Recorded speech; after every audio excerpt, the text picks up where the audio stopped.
Hello friends and welcome to your favorite show on technology. It's Tech with TG. This is that special show जहाँ पे हर episode में we dissect a unique piece of tech so that आप उसको बड़े आराम से समझ भी पाएं और in fact you get to know कि आखिर behind the scenes चीजें क्या होती हैं in that particular domain. अब देखो over the episodes we all have developed this interest towards technology which is quite good to use.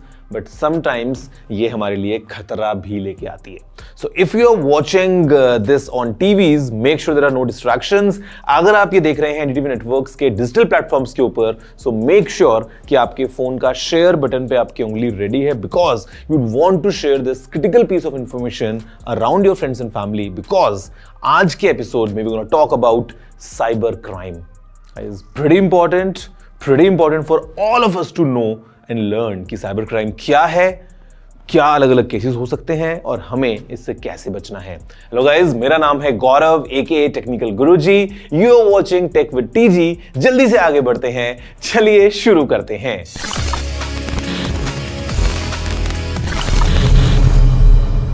Friends, cyber crime के बारे में जब भी हम बात करते हैं what the first thing that comes to your mind? I am sure it's related to money. कि किसी के साथ कुछ ऑनलाइन फ्रॉड हो गया, someone stole a few hundred to a few thousand to a few crore rupees via online transactions. और ये सब कुछ क्योंकि ऑनलाइन हुआ, it happened in the cyber space, हमने इसको नाम दिया cyber crime. Guys, let me tell you, the cyber crimes are not just confined to the frauds जो हम देखते हैं पैसे को लेके होते हैं. साइबर क्राइम अलग अलग तरीके से हम क्लासिफाई कर सकते हैं बिकॉज एक बड़े डोमेन में अंदर बहुत कुछ कवर्ड है. अगर online if someone's trying to bully someone that's a cyber crime.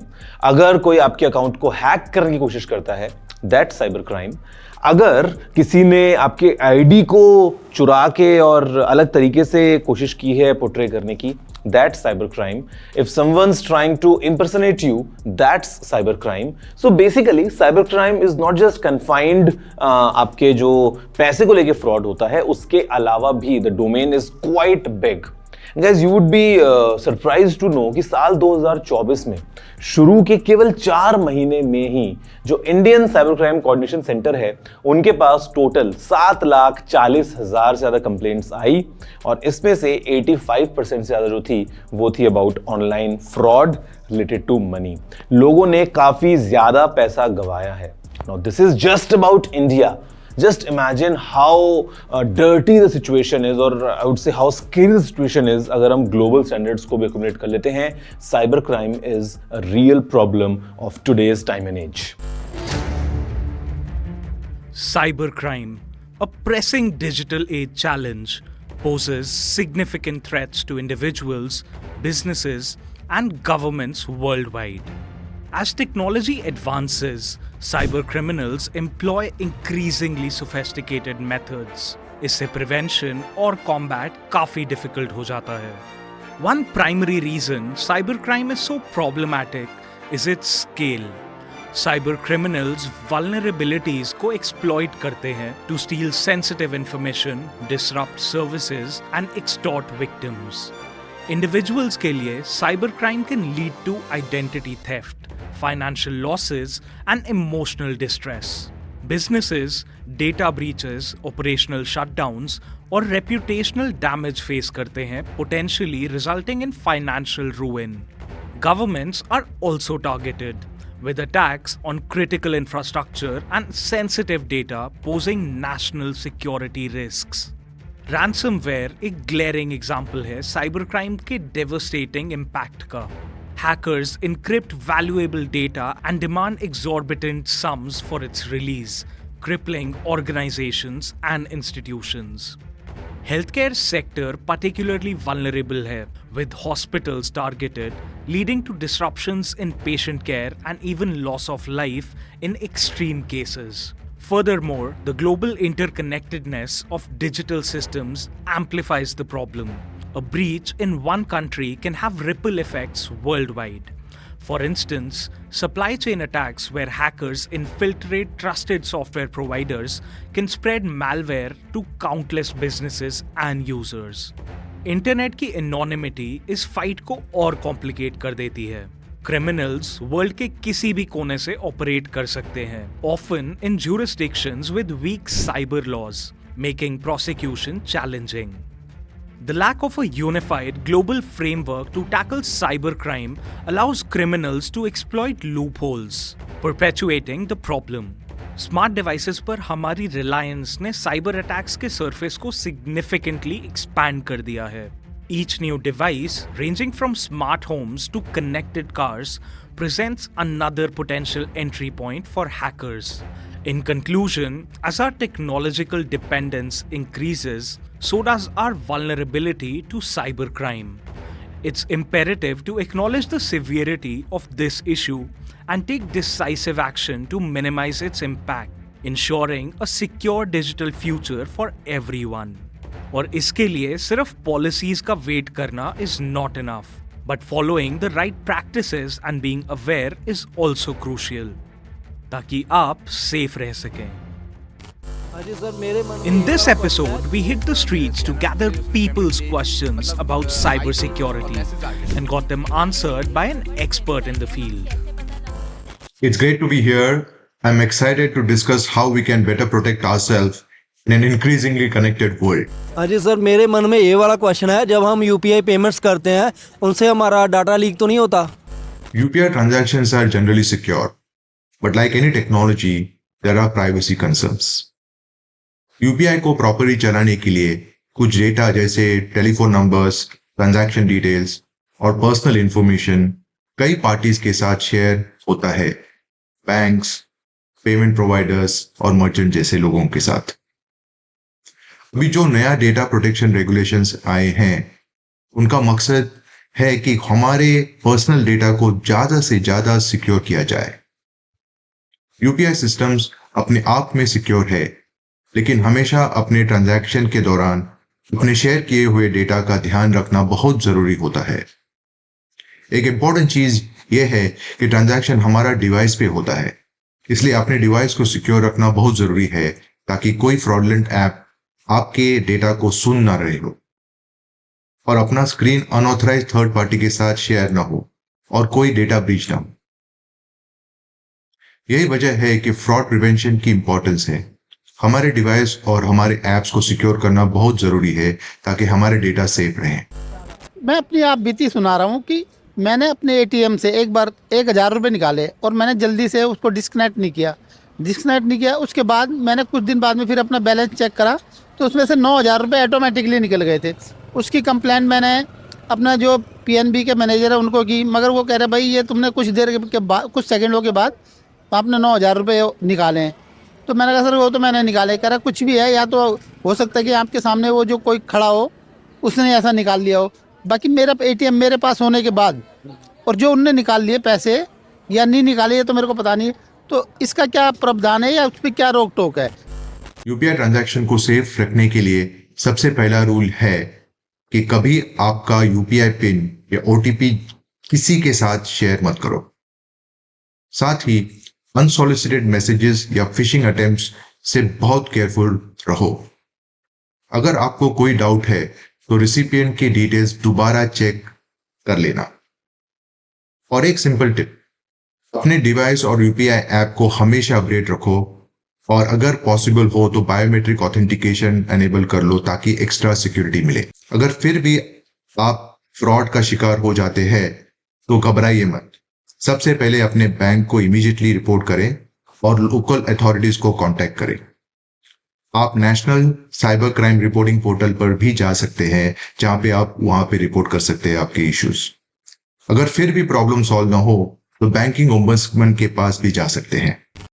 Friends, it's not over yet because अभी तो और सवालों के और जवाब भी बाकी हैं. आपको सब कुछ मिलने वाला है right after the short break. In between just share whatever you learned till now to the people around you. आप उनके साथ इंफॉर्मेशन शेयर कीजिए और मैं ब्रेक के बाद में आपसे मिलता हूं with even more answers to all your questions around cyber crime right after the short break.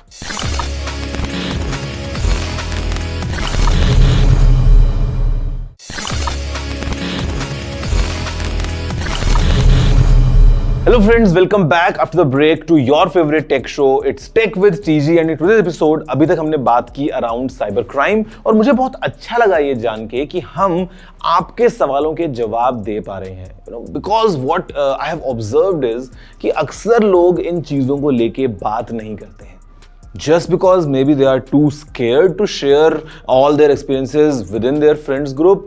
कई बार अगर उनके साथ में फ्रॉड हो जाता है तो they just keep it to themselves. उनको लगता है कि लोग क्या कहेंगे या लोग हंसेंगे. But it's good to know that you have shared your questions directly with us. Let's look at a few more questions and their answers. मैं ये पूछना चाहता हूँ कि जो साइबर सिक्योरिटी से पीड़ित जो व्यक्ति है उसके लिए क्या कोई इजी प्रोसीजर बनाया जा रहा है कि जिससे कि वो तुरंत जो है रिपोर्ट नॉलेज करे और उस पर एक्शन हो। साइबर क्राइम को इमीडिएटली रिपोर्ट करने के लिए call the toll free helpline number 1930 for assistance और you can visit the official national cyber crime reporting portal पर अप्रोप्रिएट कैटेगरी चूज करें। For crimes against women and children use the dedicated section, while other cyber crimes can be reported under Report Other Cyber Crimes. Fill out the form with details such as your name, contact information and a description of the incident. आपके पास जो भी evidence है जैसे screenshots, emails या transaction details वो attach करें। You can also visit your nearest police station or cybercrime cell to file a first information report or FIR for further action. ऐसे cases में जल्दी एक्शन लेना इज वेरी इंपॉर्टेंट। इससे आपकी problem का solution मिलना थोड़ा आसान हो जाता है। मैं लास्ट वीक यहाँ से इंडिया गेट गया तो एक लड़के ने मुझे स्कैनर दिखलाया और वो उसने पेमेंट करी, लेकिन वो मेरे पास पेमेंट नहीं आई। वो मेरे स्कैनर से उसने पेमेंट ले मतलब आई नहीं और मैसेज आ गया। उसका संविधान कुछ है कि नहीं है? फ्रॉडस्टर्स कई तरीके इस्तेमाल करते हैं fake UPI transaction message generate करने के लिए। वो एप्स का यूज करते हैं, फेक यूपीआई ट्रांजैक्शन स्क्रीनशॉट बना लेते हैं या एसएमएस स्पूफिंग का यूज करते हैं ताकि मैसेजेस ऐसे लगे जैसे वो आपके बैंक से आए हैं। कभी कभी वो सोशल इंजीनियरिंग टेक्निक्स भी यूज करते हैं जिसमें वो विक्टिम को यह कन्विंस करते हैं कि ट्रांजैक्शन हो गया है, जबकि वैसा कोई ट्रांजैक्शन होता ही नहीं। अपने आप को प्रोटेक्ट करने के लिए हमेशा अपने यूपीआई ऐप या अपने बैंक के ऑफिशियल चैनल से ट्रांजैक्शन को वेरीफाई करिए। सिर्फ एसएमएस नोटिफिकेशन या स्क्रीनशॉट पर भरोसा मत करो। जितनी भी ये ई कॉमर्स वेबसाइट है, हम कैसे पता लगाए कि ये फेक है या क्या है? क्योंकि इतनी सारी वेबसाइट्स है, इतनी सारी चीज़ें सेल होती है, तो इट इज़ मोर लाइक कि काफ़ी सारे जने स्कैम हो जाते हैं। तो इसका क्या सॉल्यूशन है? क्या प्रोज एंड कॉन्स है? ऑनलाइन ब्राउजिंग करते वक्त कुछ चीजों का ध्यान रखना जरूरी है। सबसे पहले वेबसाइट का यूआरएल चेक करो, कहीं स्पेलिंग मिस्टेक्स या अनयूजुअल कैरेक्टर्स तो नहीं है, और यह HTTPS से स्टार्ट होता है या नहीं, और पैडलॉक आइकॉन दिख रहा है या नहीं, ये चेक करना बहुत जरूरी है। आजकल AI का यूज फ्रॉडस्टर्स भी कर रहे हैं जो अपनी वेबसाइट को बहुत रियल और कन्विंसिंग बना देते हैं। इसलिए सिर्फ URL और पैडलॉक आइकॉन पर भरोसा मत करो। अगर वेबसाइट पर गलत ग्रामर है, लो क्वालिटी इमेजेस है या अनक्लियर प्राइवेसी पॉलिसी हो तो वहां कुछ गलत हो सकता है। अगर कोई डील बहुत ही अच्छी लग रही हो तो उसे थोड़ा कॉशियस रहे, क्योंकि AI के थ्रू स्कैम्स और भी सोफिस्टिकेटेड हो रहे हैं। कस्टमर रिव्यूज को मल्टीपल सोर्सेज से चेक करो और ट्रस्टेड सॉफ्टवेयर इंस्टॉल करके आप सस्पिशियस वेबसाइट को आइडेंटिफाई और ब्लॉक कर सकते हैं ताकि आपको कोई नुकसान ना हो। सर मेरे को एक आप चीज़ बताओ कि फ़ोन के अंदर एंटीवायरस इंस्टॉल करना सही होता है या नहीं? एब्सोल्युटली, एंटीवायरस इंस्टॉल करना जरूरी है और यह आपके फोन का साइबर थ्रेट से प्रोटेक्ट करने वाला पहला स्टेप है। लेकिन फ्रॉड्स और स्कैम्स बदल रहे हैं और आपका सिर्फ बेसिक प्रोटेक्शन से काम नहीं चलेगा। यहाँ पे फ्रॉड प्रिवेंशन आता है। आज फाइनेंशियल स्कैम्स और फ्रॉड्स तेज रफ्तार से बढ़ रहे हैं और कोई भी इनसे बच नहीं पा रहा। इनका इम्पैक्ट सिर्फ फाइनेंशियली नहीं, डीपली मेंटल और इमोशनल भी है। क्विकहिल ने अपने ऊपर ये जिम्मेदारी ली है कि वो एक ऐसा सोल्यूशन लाए जो फ्रॉड का सामना सीधा करे। antifraud.ai इंडिया का पहला फ्रॉड प्रिवेंशन सॉल्यूशन है जो 2 साल से डीप रिसर्च और इंडिया के सबसे बड़े मैलवेयर एनालिसिस फैसिलिटी सिक्योराइट लैब्स के इनसाइट पे बेस्ड है। यह सॉल्यूशन आपको हेल्प करता है फ्रॉड के इंसिडेंट्स से पहले आइडेंटिफाई करना और उनसे बचने में।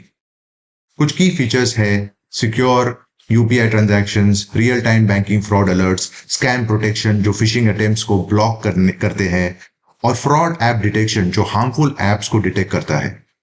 antifraud.ai के साथ आप अपने डेटा और फाइनेंसेस को प्रोटेक्ट करने के लिए एडवांस टूल्स इक्विप्ड रहेंगे।